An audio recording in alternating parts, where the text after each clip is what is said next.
Hello my friends and welcome back. Thank you very much for being with me again today. I wonder where that counteroffensive is. I'm still waiting for it.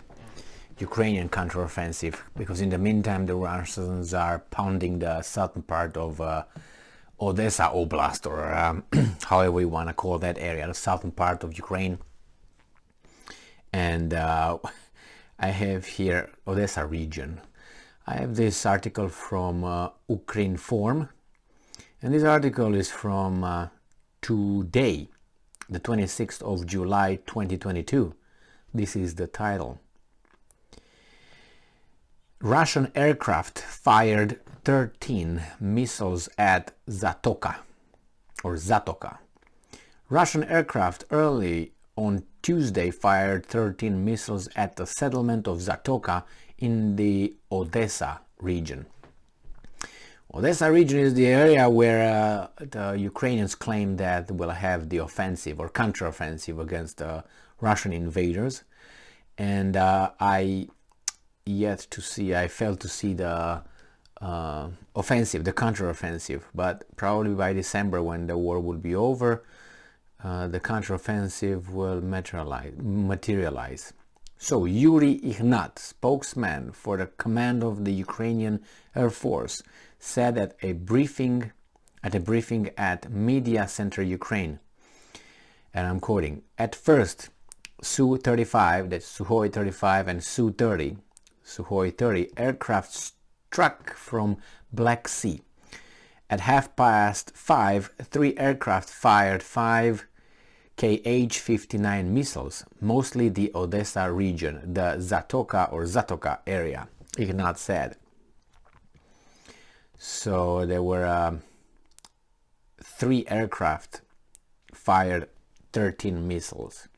According to him, after that, at about 5:00, 10 Sukhoi 22 and M30 long-range bombers flew from their base in Shaikovka, north of Ukraine, to the Black Sea and fired 8 Kh-22 missiles from there.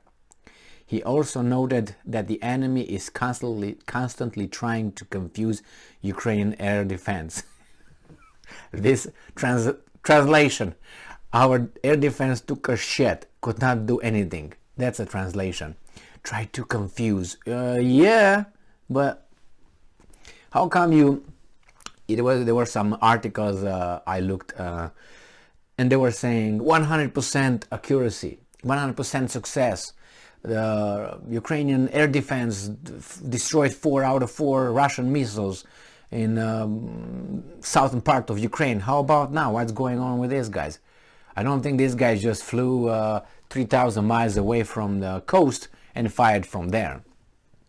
But nevertheless, who knows? They do. Earlier reports said that in the Odesa region, private buildings in coastal villages came under shelling and caught fire. Rescuers are working on the spot. According to preliminary information, there are no victims. Again, the Russians are just shooting their weapons, their rockets, their missiles, wherever but where they actually belong. There's no victims as of now, but probably in a few hours we're going to find out that they killed some 3 civilians and 5 cows and who knows what. This is how the Russians are conducting war, but it seems like it works because they're able to advance. But you know, this is war here. They say something and it happens in something. It happens something else. We're gonna probably find out, as I always say, in about 5 or 10 years, depending on who's winning, who's losing. So, as you can see, there are attacks. The Russians are able to inflict casualties on the casualties. No casualties of now, but at least I don't believe there were no casualties. There are casualties. I don't think they just, release millions of dollars just like this for nothing, for 3 cows and 2 dogs and 1 cat or something. But this is how news is reported. Well, I have a feeling that counteroffensive, Ukrainian counteroffensive, will not materialize. I think it was just a straw man, or just a little fire over there, put like this, and nothing happened.